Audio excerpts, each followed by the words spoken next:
하나님 경외하기를 배우며 토라의 모든 말과 규례를 지켜 행하라는 명령입니다. 정치와 종교는 분리할 수 없는 것입니다.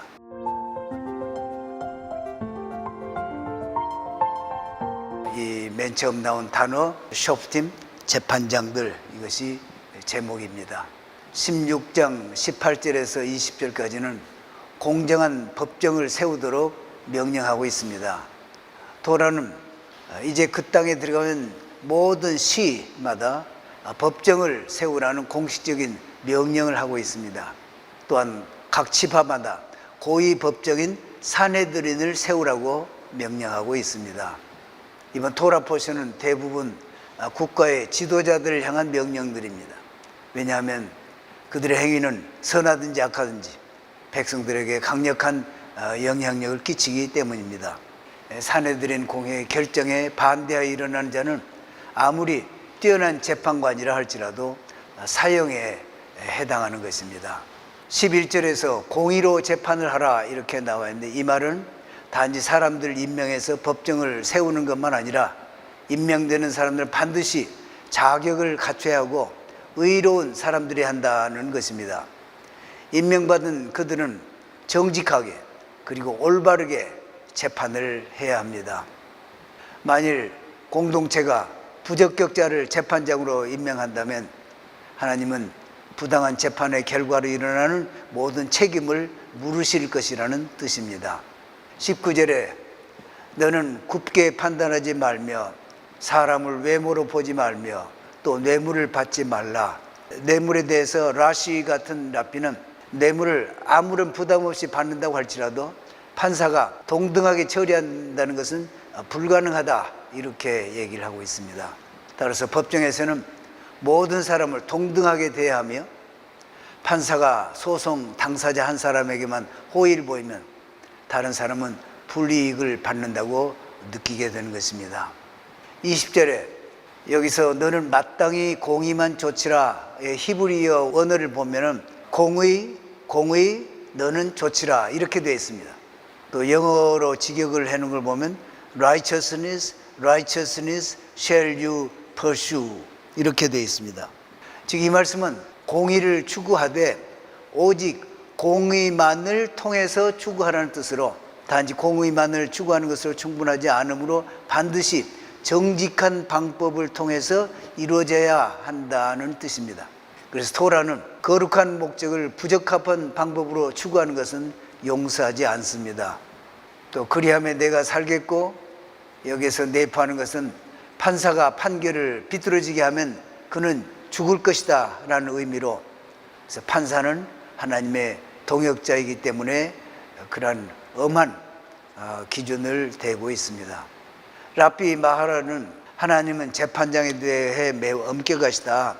판사가 알면서 의도적으로 공정하지 않게 판결하는 자는 어떤 사람의 재물을 부당하게 빼앗는 것이나 다름없는데 그것은 그에게는 삶이냐 죽음이냐가 될 수 있기 때문이다. 하나님의 이 법은 3500년 전에 벌써 이러한 법정을 세우도록 하시는데, 고도의 과학이 발달한 오늘날의 법보다도 더 훌륭한 점이 많이 있는 것을 봅니다. 이러한 법 아래서 살아온 이스라엘 사람들이 그래서 주변의 이방인들의 삶을 보았을 때 어떤 생각이 들었을까요? 예수님 당시에도 이스라엘 사람들은 이방인을 개처럼 생각했다는 기록이 나오고 있습니다. 그 다음 17장 2절에서 7절에서는 우상을 섬기는 자를 처벌하는 일에 대해 설명하고 있습니다. 재판장은 우상을 섬긴 사람에 대해 자세하게 조사해야 된다. 증인이 2사람이나 3사람 이상 많으면 많을수록 좋다는 뜻입니다. 증인을 한 사람 세우는 것은 안 된다. 돌로 쳐 죽이는 문제이기 때문에 판결은 중요한 것입니다. 17장 8절에서 13절에서는 모든 문제의 최종 권위를 산헤드린 공회 결정에 두고 있습니다. 8절에서는 여기서 피와 피 사이라는 것은 피의 특별한 포본, 이 음식법에 합당한지 아닌지를 놓고 다툼이 일어나는 것이고, 편결과 편결 사이라는 것은 피고인의 유죄와 무죄에 대한 편결 문제를 의미하는 것이며, 그래서 질병과 질병 사이라는 것은 여러 형태의 문둥병, 짜라트의 그 상태를 두고서 다툼이 일어나는 것을 말합니다. 이런 부분에서 다투는 문제가 발생하면 예루살렘 성전 가까이에 있는 사내들인 공회로 당사자들이 가서 결정을 받을 것이고 그것이 최종 결정이 된다는 뜻입니다. 오늘날 대법원과 같은 것이라고 할 것입니다. 9절에는 레위 사람 제사장과 당시 재판장에게로 나아가서 물으라. 그리하면 그들이 어떻게 판결할 것을 내게 가르치리니 이렇게 되는데 당시에 필수는 아니었지만 제사장과 레위가 사내들의 회원이 되는 것이 더 바람직한 것이었다고 합니다. 즉 유대교에서는 정치와 종교는 분리할 수 없는 것입니다. 12절 이 말은 사내들인 공의의 회원으로서 반역하는 자, 그만큼 높은 지위에 있는 사람이 그 공회의 결정을 거부하는 자를 죽이라는 그런 뜻입니다. 13절은 온 백성이 듣고 두려워하여 그 반역하는 자를 죽이는 때는 다음 절기 때 1년에 3번 큰 절기 때 예루살렘으로 올라가지 않아요? 그때 많은 사람들이 예루살렘으로 모이는 그때 처형함으로써 온 백성이 듣고 두려워하게 하였다고 합니다.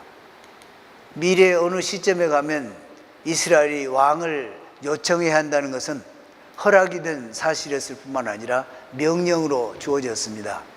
더구나 메시아 시대에 관한 예언을 보면 그때는 이스라엘이 가장 높은 수준에 도달해 있을 것이고 다윗 왕조로부터 나온 한 왕을 중심으로 이루어질 것을 예언하고 있습니다.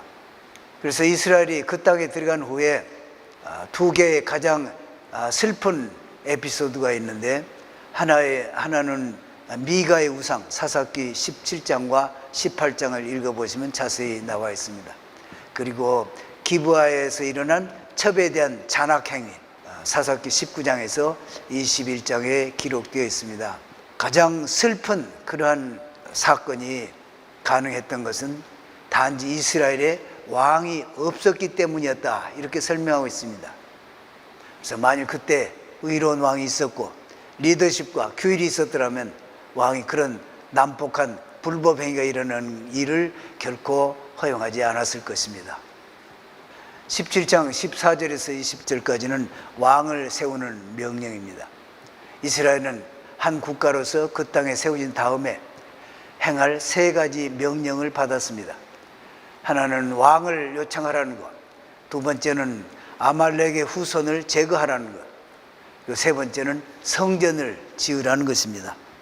그리고 왕을 세우는 조건들을 보면 5번째는 왕은 토라를 2개를 복사를 해가지고 복사본을 하나는 재물 보관소에 하나는 항상 바로 자기 옆에 두어라. 왕 위는 존엄한 지위지만 토라 두루마리를 보면서 자신은 토라의 종인 것을 늘 깨닫도록 하라는 뜻인 것입니다. 왕의 재물 창고에 토라를 주는 것도 특별히 중요합니다. 왜냐하면 부하게 되면 자신의 책임에 대해 쉽게 장님이 될 수 있기 때문이고 왕이 부왕으로부터서 토라를 물려받았으면 그는 반드시 새 카피를 자신을 위해 쓰도록 그렇게 해야 한다 이렇게 명령하고 있습니다. 따라서 왕의 가장 특별한 의미는 하나님 경외하기를 배우며 토라의 모든 말과 규례를 지켜 행하라는 명령입니다. 이는 왕은 존엄과 품위의 유지보다 더 중요한 것은 결코 교만해서는 안 된다는 것입니다. 사무엘상 8장 5절을 보면 백성들이 사무엘에게 와서 주변 국가들처럼 왕을 달라고 요구를 했습니다. 그때 사무엘은 실망과 분노로 반응합니다. 백성들은 전심으로 하나님을 섬기는 왕을 요청했어야 했는데 단지 옆나라와 같은 왕을 구했던 것입니다. 즉 오직 자신의 영화, 부귀 그리고 정복을 원하는 왕들이었기 때문에 사무엘은 분노했던 것입니다.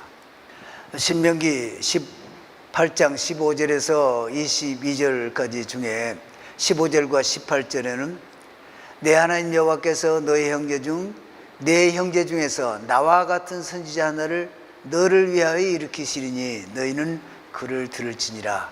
이 모든 일을 온전히 이루실 메시아가 오실 것을 예표하고 있습니다. 실제로 메시아 예수와께서 그 땅에 오셨으며 선지자로서, 왕으로서, 심판자로서의 모습을 보여주셨습니다. 요한복음 7장 40절에서 43절에 보면은 예수님께서 그 땅에 오셔서 33년을 사셨습니다. 왕이시지만은 남을 위해 십자가를 지심으로 자신을 내어주시는 본을 보여주셨습니다. 즉 토라의 말씀을 그대로 다 지키시면서 백성들에게 모범을 보여주셨습니다.